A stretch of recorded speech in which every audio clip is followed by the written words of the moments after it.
3, 2, 1.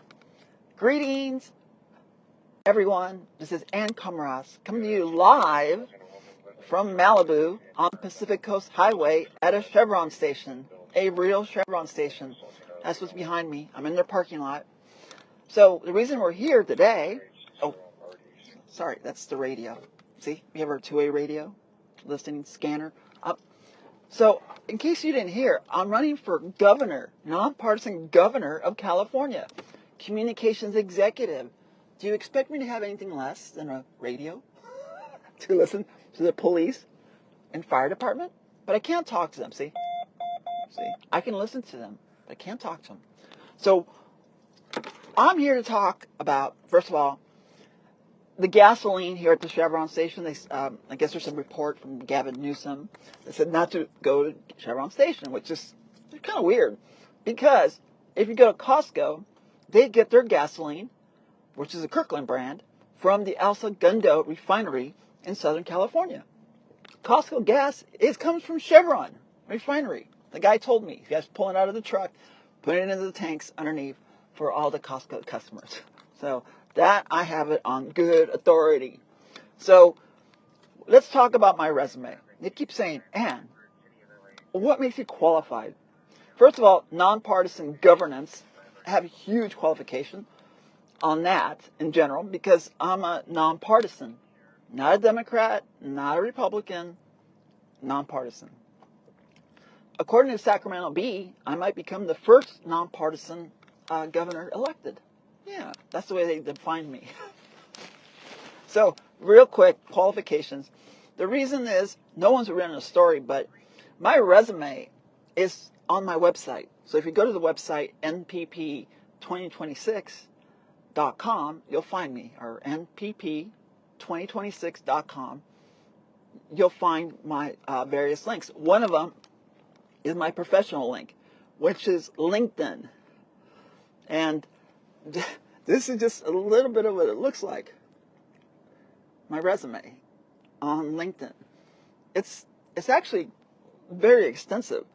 And I did go to the 4th Estate Elementary School in Los Angeles because I was born in East LA.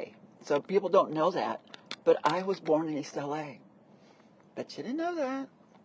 So, I have all kinds of qualifications.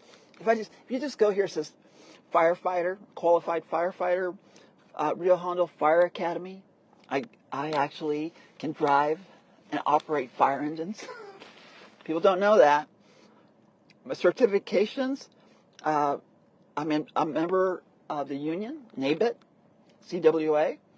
I also have Secret Service clearance, U.S. Congress, press pass. The list goes on and on. I spend a lot of time going to city council meetings. And one of the primary reasons, this is live, by the way, so you can't put the ketchup back in the packet.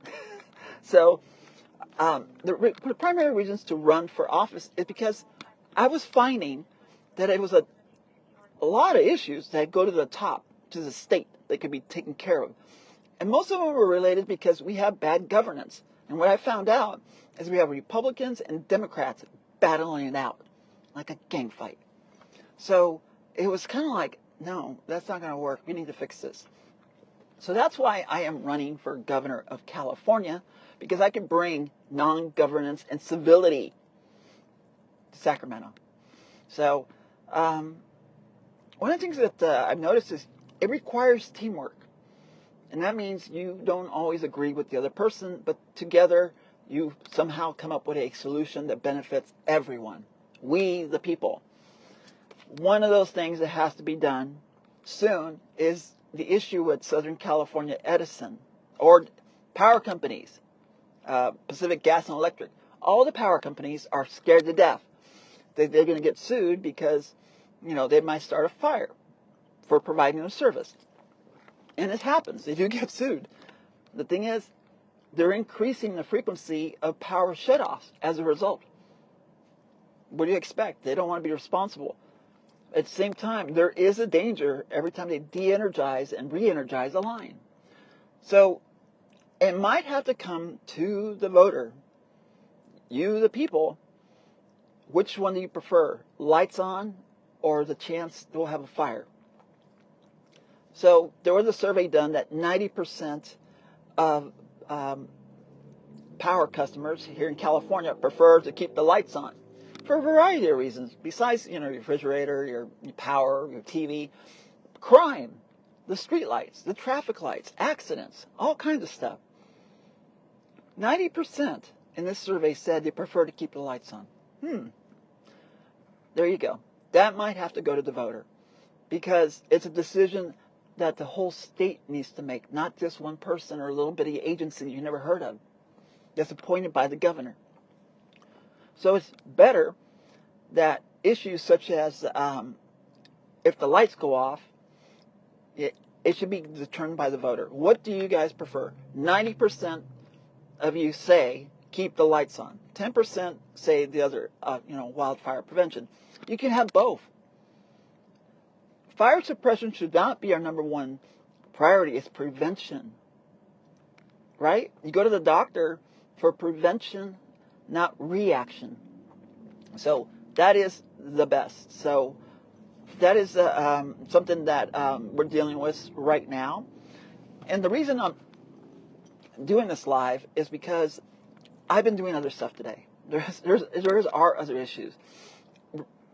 We're headed, tomorrow is the first day of voting. And the polls open tomorrow.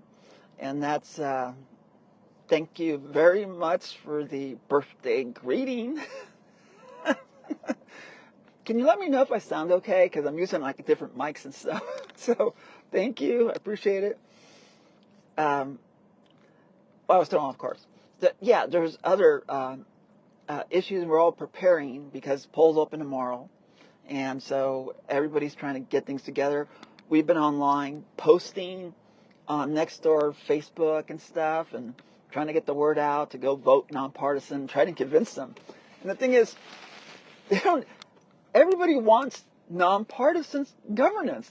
The thing is, they don't want one party to win over the other. So they think if they vote for me, it's going to help the party. I don't know. It's like, it's the other party. So I can't get it's hard to get people to say good governance because it means you actually have to vote for good governance.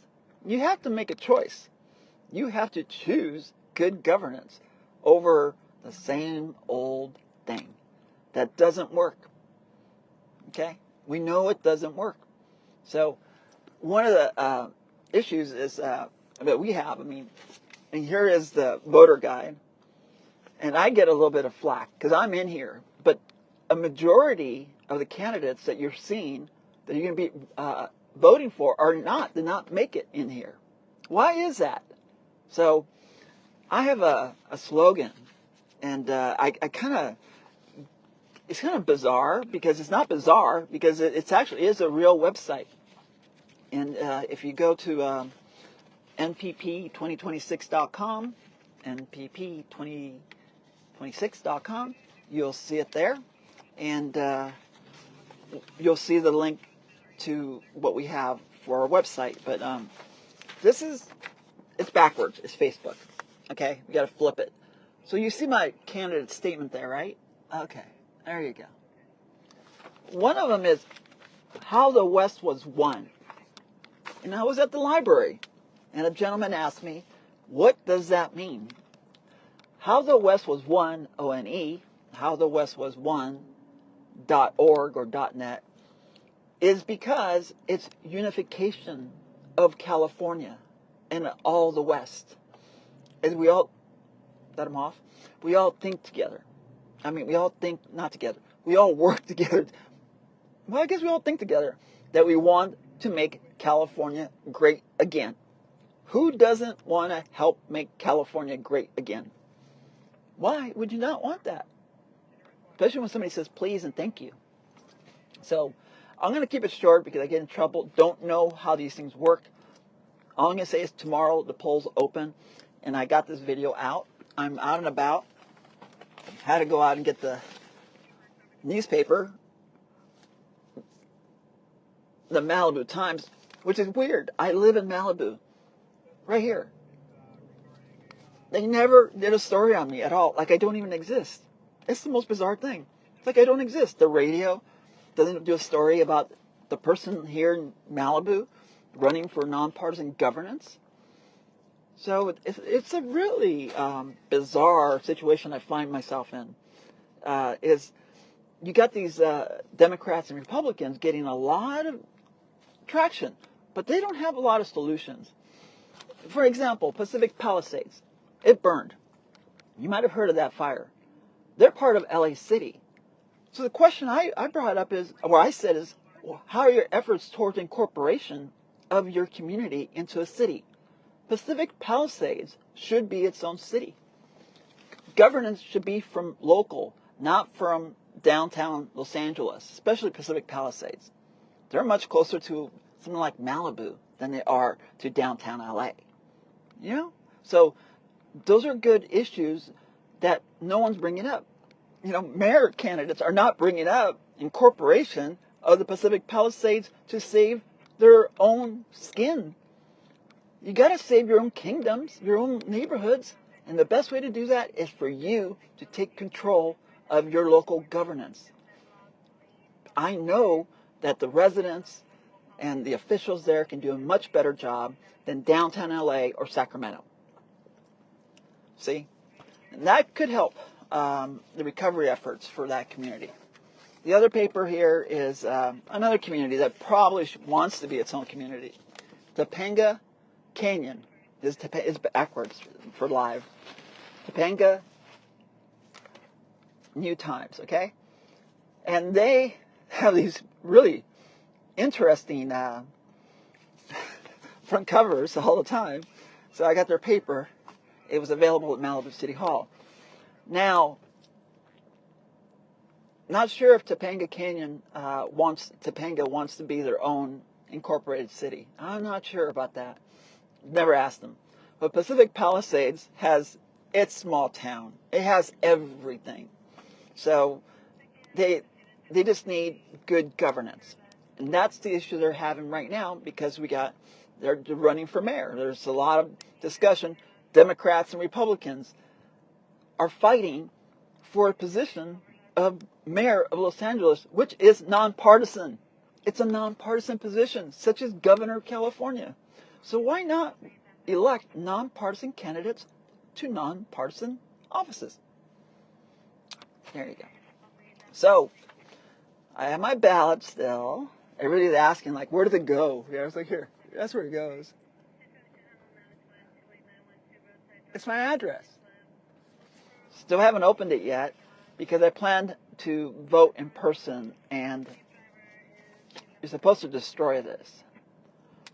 So I'm not sure if I'll save it for, I don't know. I'm running for governor and stuff. This might be something people want to collect. It's like she went in person to vote. So there it is. And just a little warning it says here. You can only vote once. Don't do it twice, please, folks. Don't do anything like that. Only vote once. Okay? And the other thing is you don't want to mail these. You want to, or walk them in, because if you don't sign it correctly, excuse me. Sorry, the radio's going off. Sorry.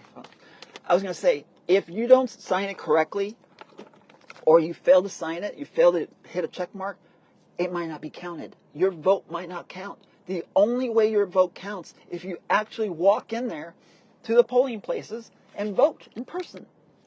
That's a guaranteed your vote counts. This is no guarantee. You drop this in the mailbox, you don't know what's going to happen. This is bright green and stuff.